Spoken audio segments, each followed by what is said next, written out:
Batman is one of the most iconic and memorable superheroes ever. He's my favorite superhero of all time. And so today, we're going to stop and rank all 7 live-action Batmans from the worst to the best. Welcome everybody to Max Reviews. Let's do this.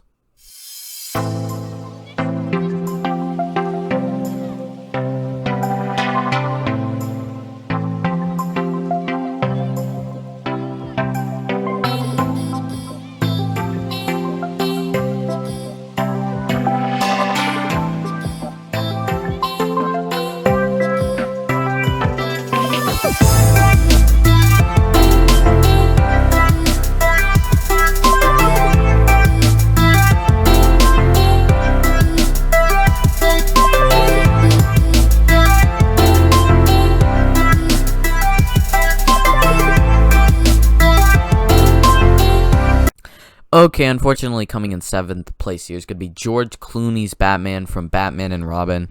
And unfortunately, even for this movie, George Clooney, I don't hate George Clooney. I enjoy him in the Ocean's movies.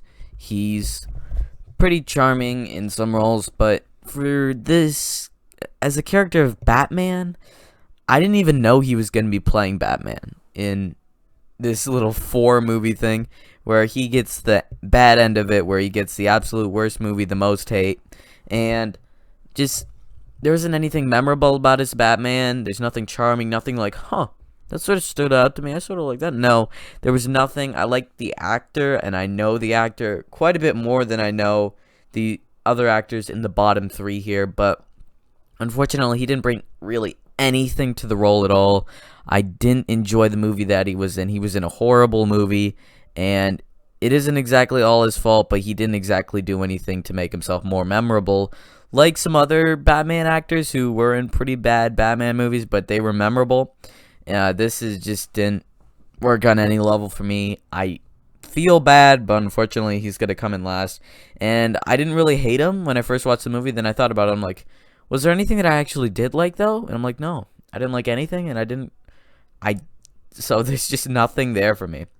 6th place, here is going to be Adam West from the original Batman 66, and I don't think there's a big jump up here. Adam West, I've never seen him in anything else other than this one Batman movie, and he was fine. Nothing really stuck out. He's fine as a fun sort of Batman. He's got a bit of charm to him, but he doesn't do anything on the emotional level. He just is sort of there. He doesn't show his face as much. I can't even picture his face in my head at all, because all I have stuck in my head is his Batman's costume. And so this is not really my sort of Batman, unfortunately. And he's in a goofy Batman. He fits the Batman role perfectly for the movie that he's in, but this isn't my sort of Batman. 5th place, we have Val Kilmer from Batman Forever. And this one actually had something memorable about him. I think he's really good as the Bruce Wayne, not the Batman. He has a sort of charm as him, as the businessman. You could understand him as that. When he becomes the Batman, it just does not work for me. But he worked as the businessman. I didn't really like him as a dad. When they had Robin in there, that didn't work. His chemistry with Alfred didn't work. Nothing really worked except for the businessman side to him, and that's something. These other two didn't really have that something here. So he has that little bit of memorable to him. I can picture his face, and there's some pretty okay stuff here, but still, once again, he didn't really stick out to me in any way. He really isn't my sort of Batman. He's a bit too cheesy, and it's just there's nothing here to like other than the businessman thing. There's nothing to like from him as Batman. 4th place here, we have Michael Keaton from the original Batman and then Batman Returns. I didn't even know that Michael Keaton, basically the only thing I know him from is Vulture from Spider-Man Homecoming, was Batman. And I liked him as him, but the movies apparently didn't, because the movies focus on Joker and then Penguin and Catwoman. They don't really focus on Batman, and Michael Keaton, he's a good Batman. He just isn't what the movies are interested in. Even when the movies did get interested in Batman and Batman Forever and Batman and Robin, it didn't work out because they had not the greatest person played for Batman. in these movies, you do have a good Batman, but you have just movies that do not care about Batman as much as they should, because the movie is called Batman, not Joker or Catwoman and Penguin's movie. No. And Michael Keaton, he's going to be coming back in the Flash movie as Batman, and I'm pretty excited for that. He could act. I know that he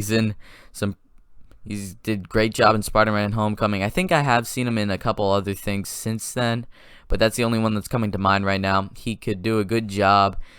It'd be nice to see him again, and he's just a good Batman. I could understand if he's like everybody's childhood Batman and he's your favorite if you grew up with this Batman, but unfortunately I didn't. I'm taking it basically from a critical perspective, for him at least, because I just watched these movies for the first time about a month ago.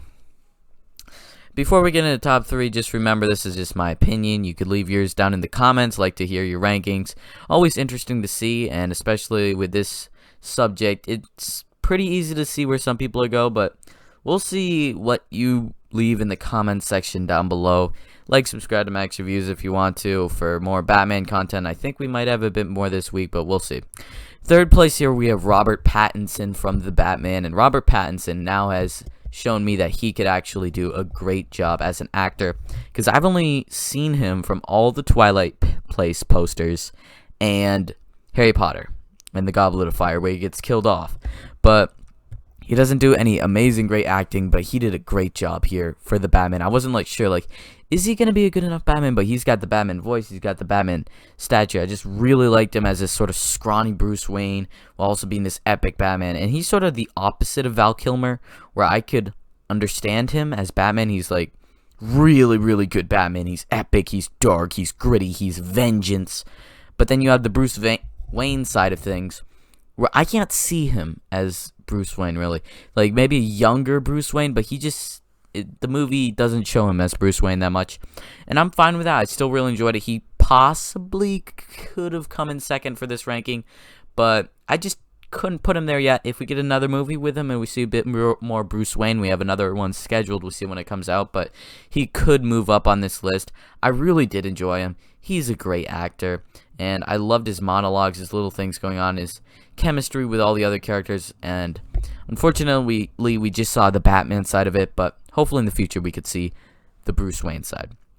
Second place here, we have Ben Affleck from the DCEU and Batman v Superman: Dawn of Justice, Zack Snyder's Justice League, and I think he was in the Suicide Squad for a little bit. But Ben Affleck, this is my sort of gritty Batman who's gone dark. He's sort of taken, he's lost people, and you could see him as Bruce Wayne. You could see him as Batman. He has some great costumes, some great scenes. I really, really do enjoy him in Batman v Superman and Zack Snyder's Justice League. He's great in both of those movies. Whereas in Suicide Squad and Justice League, he's more of an afterthought, and Justice League is just a cameo. So I like this darker Batman. He's not as dark as the Robert Pattinson Batman, but he's a Batman who's had it. He was the regular Batman, like our basic Batman, and then he lost some people, and he's just going on a murder spree. And I just really did enjoy that. Something different from Batman.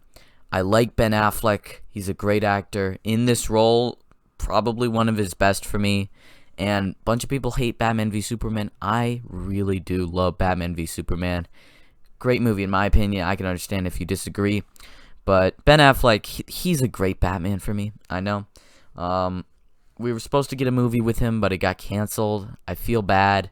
He's probably been permanently deleted from the DCEU.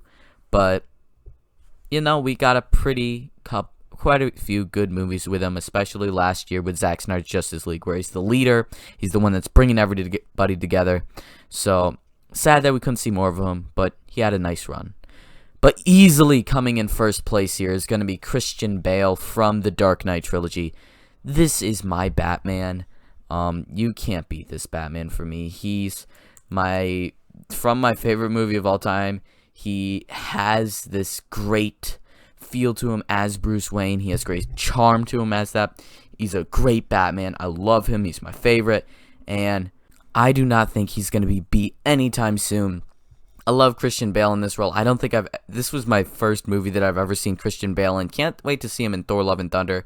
He hasn't really done a whole bunch since Batman that I can think of off of the top of my head, but in this role, he's just perfect.